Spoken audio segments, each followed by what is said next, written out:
बदलाव होगा, बदलाव होगा।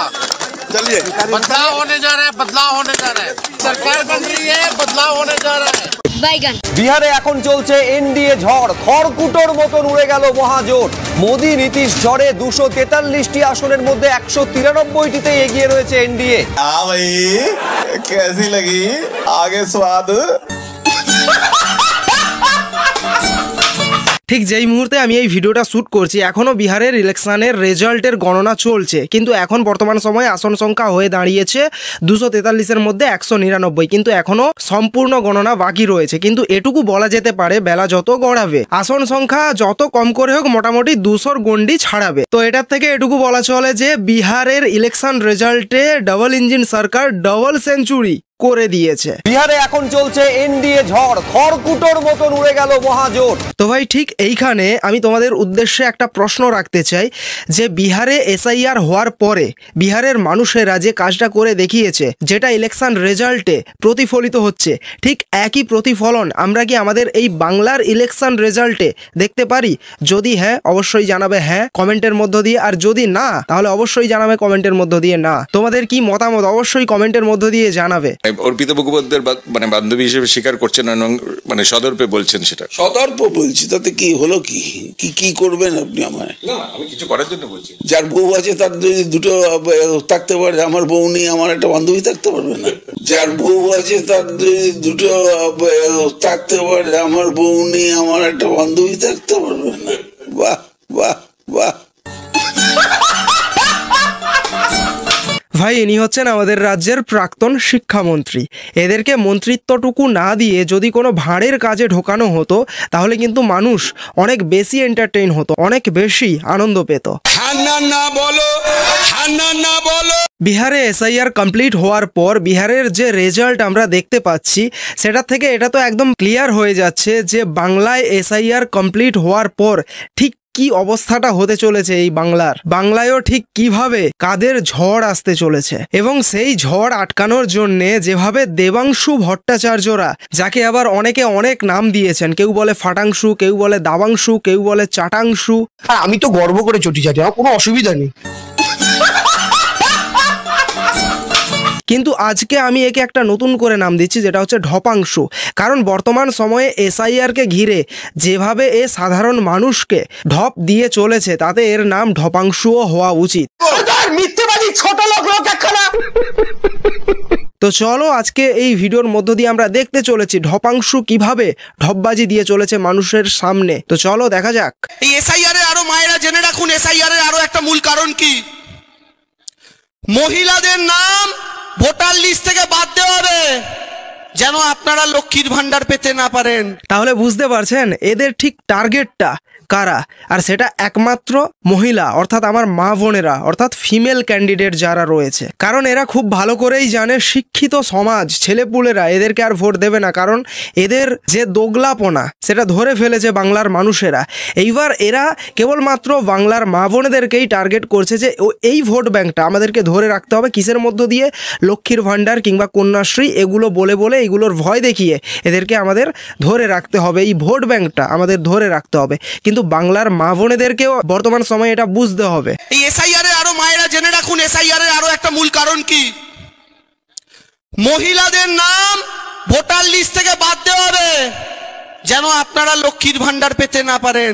ভাই এতদিন পর্যন্ত এরা লক্ষ্মীর ভান্ডার কন্যাশ্রী এগুলোর ভয় দেখাতো, এখন বলছে যে এসআইআর এ মহিলাদের অর্থাৎ ফিমেল ক্যান্ডিডেট এদেরই কেবলমাত্র নামগুলো বাদ দেওয়া হবে যাতে করে এরা লক্ষ্মীর ভান্ডার না পায়।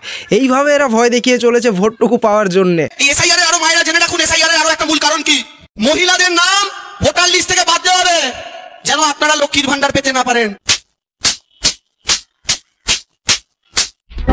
বিজেপি অনেকভাবে চেষ্টা করেছিল এই প্রকল্পটা আটকানোর, কেস করে গালাগাল করে কোনো কিছুতে যখন দেখছে মমতা ব্যানার্জিকে আটকাতে পারছে না, লক্ষ্মীর ভান্ডারকে আটকাতে পারছে না, দিদির সরকারি প্রকল্পগুলো আটকাতে পারছে না, তাই ওদের চেষ্টা হলো ভোটার তালিকা থেকেই মানুষকে বাদ দিয়ে দাও যেন মানুষটাই না থাকে প্রকল্প পাওয়ার জন্য। ভাই মানুষকে ভুল বোঝানোর লেভেলটা এদের বুঝতে পারছো না? এসআইআরটা করা হচ্ছে কি কারণে? যাতে করে যারা মৃত ভোটার রয়েছে তাদের নামগুলো লিস্ট থেকে বাতিল যায়, কিংবা যারা অনুপ্রবেশকারী রয়েছে, যারা রোহিঙ্গা রয়েছে তাদের নামটা যদি তারা তালিকায় তুলে থাকে তাদের নামটাও যাতে বাদ যায়, কিংবা কোনো নাম যদি ডবল এন্ট্রি থেকে থাকে সেটাও বাদ দেওয়া। তো এই সমস্ত কাজগুলো মানে এক কথায় বলতে গেলে ভোটার লিস্টটাকে স্বচ্ছ করার জন্যে। আর এরা মানুষকে ভুল বুঝিয়ে চলেছে মহিলাদের, কেবলমাত্র মহিলাদের ভোটটুকু কাটার জন্য, যাতে করে তারা লক্ষ্মী ভাণ্ডারটুকু না পায়। এই কারণে এসআইআর করা হচ্ছে। মহিলাদের নাম ভোটার লিস্ট থেকে বাদ দেওয়া হবে যেন আপনারা লক্ষ্মীর ভাণ্ডার পেতে না পারেন। আমি শুধু এটাই ভাবছি যে এ আর কতগুলো উপাধি নিয়ে বেড়াবে, চাটাংশু, চপাংশু, দাবাংশু, এখন আবার ঢপাংশু। মিথ্যেবাদী ছোট লোক একখানা। এতদিন প্রকল্প বন্ধ করার চেষ্টা করেছে, এখন দিদিকে যেই আটকাতে পারছে না, তখন প্রকল্প যারা পায় সেই মানুষগুলোকেই বন্ধ করার চেষ্টা করছে। এটা বিজেপির কৌশল। এত চাটছে। কিন্তু একটা জিনিস নিশ্চিন্ত থাকুন মায়েরা দাদারা, বুথে বুথে, পাড়ায় পাড়ায়, এলাকায় এলাকায় তৃণমূল কংগ্রেসের প্রত্যেকটা কর্মী মমতা বন্দ্যোপাধ্যায়, অভিষেক বন্দ্যোপাধ্যায়ের নির্দেশ মেনে আপনাদের পাশে থাকবে। ঠিক যেভাবে এই চাটাংশু কালীঘাটে পাপোশ হয়ে শুয়ে থাকতো, জাগ্রত অবস্থায় থাকতো, যাতে করে তাকে মারিয়ে কেউ ভেতরে প্রবেশ করতে না পারে। কিন্তু শেষ পর্যন্ত আমরা দেখেছিলাম যে বহু দলবদলু মাল এই পাপোশকে মারিয়ে একদম বুকের ওপর দিয়ে চলে গেছিল দলের ভেতরে, আর এই পাপোশই থেকে গেছে। একটা পুরুলিয়ার সাধারণ মানুষের নাম এই শুভেন্দুর মতো তার কাটারা যেন চক্রান্ত করে বাদ দিতে না পারে, তার জন্য প্রত্যেকটা তৃণমূল কংগ্রেস কর্মী আগামী 3 মাস দরকার হলে প্রত্যেকটা রাত্রি জাগবে। দেবাংশু ভট্টাচার্য যেটা বললো যে পুরুলিয়ার প্রত্যেকটা তৃণমূল কংগ্রেসের কর্মী 3 মাস অর্থাৎ 90 দিন প্রত্যেকটা রাত্রি জাগবে। না ভাই, তোমরা বলো বায়োলজিক্যালি যদি কোনো মানুষ সত্যি 90 দিন রাতে না ঘুমিয়ে যদি জাগে 3 মাস, একদম 90 দিন টানা যদি জাগতে থাকে, সে আর বেঁচে থাকবে? এই লড়াইটা বড় লড়াই। বিজেপি কেন বাংলায় আসতে চায়? বাংলায় এত জমি আছে, বাংলার মাটির তলায় কয়লা আছে, বিজেপির দরকার এই মাটিটাকে। তাই এই জমি বিজেপি চায়, এই মাটির তলার সম্পদ বিজেপি চায়। বিজেপির মানুষের প্রতি কোনো প্রেম নেই, মানুষের প্রতি কোনো ভালোবাসা নেই। হ্যাঁ ভাই, বিজেপির মানুষের প্রতি কোনো ভালোবাসা নেই, কোনো সহানুভূতি নেই। এমনি তো এতগুলো রাজ্যে টিকে রয়েছে বিজেপি।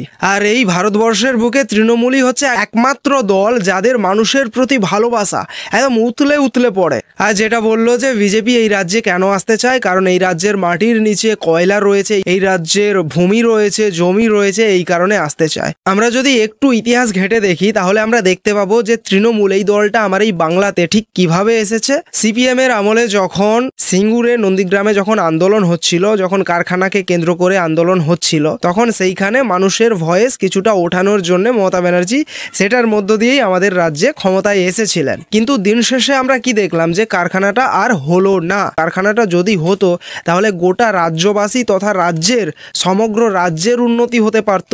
যাই হোক, সেটাকে কেন্দ্র করেই এই দল ক্ষমতায় এসেছে। আর এখন এরা রাজ্যে প্রথমত কোনো শিল্প তো আনতে পারেনি, তার উপর এখন যারা যে সমস্ত দলগুলো শিল্প আনতে চাইছে, যেরকম বিজেপি যদি আসে এখানে বলছে শিল্প আনবে, তাদেরকেও এরা এই ধরনের ভুয়ো প্রচারের মধ্য দিয়ে মানুষকে ভুল বোঝাচ্ছে। এটা জানবেন না শুধু বড় লোকরা ট্যাক্স দেয়, প্রত্যেকটা গরিব মধ্যবিত্ত ট্যাক্স দেয়, জিএসটি দেন। আপনি একটা যদি 10 টাকার শ্যাম্পুর পাতা কেনেন, মাজনের কৌটো কেনেন, তাহলে তাতে যদি 2 টাকা ট্যাক্স হয়, 10 টাকার মধ্যে 8 টাকা দাম আর 2 টাকা ট্যাক্স, সেই 2 টাকার মধ্যে 1 টাকা দেন রাজ্য সরকারকে, 1 টাকা দেন কেন্দ্রের সরকারকে।